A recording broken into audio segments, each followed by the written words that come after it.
Hi ladies and gentlemen, this is the Michael Myers Fanatic and I'm here today to review Nightmare on Elm Street 4: The Dream Master. It was released on August 19th, 1988, and in this movie, Freddy comes back to kill the last of the Elm Street children, and he starts with Kristen Parker, and she's played by Tuesday Night. It also has Lisa Wilcox as Alice Johnson, and most importantly, Robert Englund as Freddy Krueger. The movie opens up with this painting or some kind of chalk drawing of Freddy on the ground, and it shows the famous Elm Street house that Nancy used to live in. I never really understood what was so important about that house. To me, it was just a house, but everybody was making a big deal out of it, like, oh, that's the Elm Street house. I don't get it. It's just a house to me. What's so special about it? It's not like Freddy himself lived there.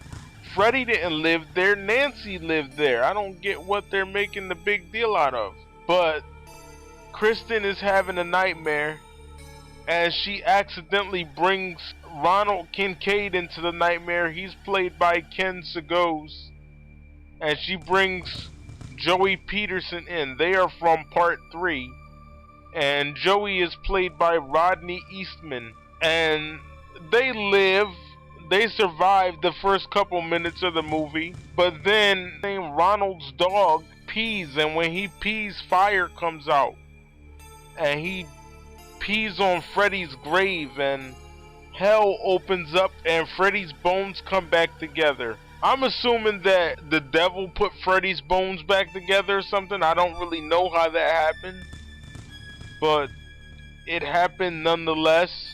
So his bones come back together and he says, "You shouldn't have buried me. I'm not dead."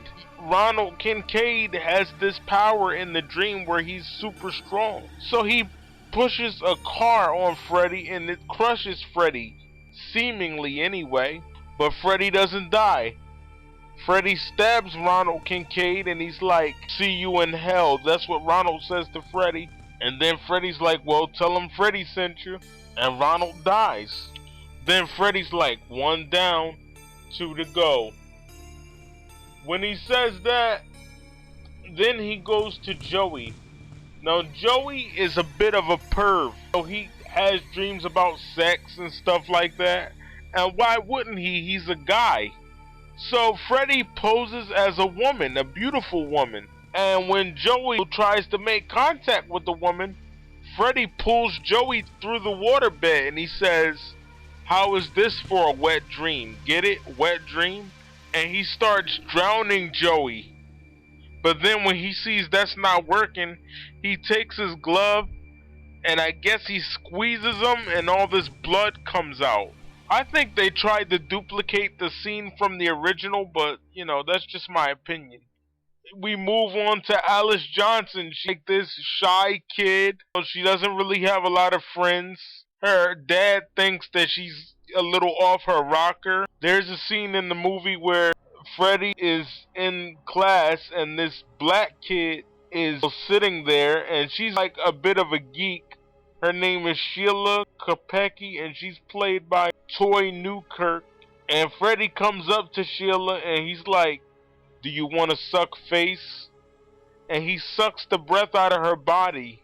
But they think that she died of an asthma attack. I mean, it was a cheesy movie, but you know, I liked it alright. I loved it when I was a kid, because when I was a kid, I just wanted to see nothing but blood and guts. So it really didn't make a difference to me what was what and who was who. I just wanted to see blood. I forgot to mention that Freddy finally killed Kristen because her parents spiked her drink and she fell asleep. So Freddy threw her in the lake of fire and Alice got her power. Alice has a crush on some guy named Dan Jordan. He's played by Danny Hassel. You get down to where it's just Alice, Dan, and Debbie. Debbie's played by Brooke Theiss. I guess that's how you pronounce her name. Freddy crushes Debbie in a roach motel. He says, "You check in, but you don't check out." I like the character of Rick Johnson, who's Alice's brother. He's played by Andras Jones. He's like this karate expert or whatever. I don't know how you would classify him. But there's a scene where he's fighting Freddy and Freddy's invisible. And Freddy was like, a true ninja warrior needs no eyes. Like, okay, I get the karate reference, but if he doesn't have any eyes, how is he going to fight you? Because he can't see you. So that really doesn't make any sense to me, but whatever. It's not a big deal. There's a scene where Alice goes to church and there's a rhyme that says that if evil sees itself, it'll die. So Freddy dies. And there you have it. Nightmare on Elm Street 4, Dream Master. The movie was okay. The first one is still the best, even though you see more of Freddy in the sequels. I plan on reviewing the documentary The Elm Street Legacy. But there you have it. August 19th, 1988.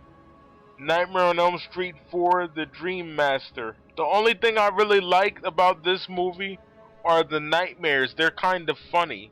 I already reviewed the rest of the movies, so if you want to see those are already on my channel. If you enjoyed the review, I appreciate that, but if you're just going to troll me, get hit by a bus. I have no time for negativity. I'm the Michael Myers fanatic, and I approve this message.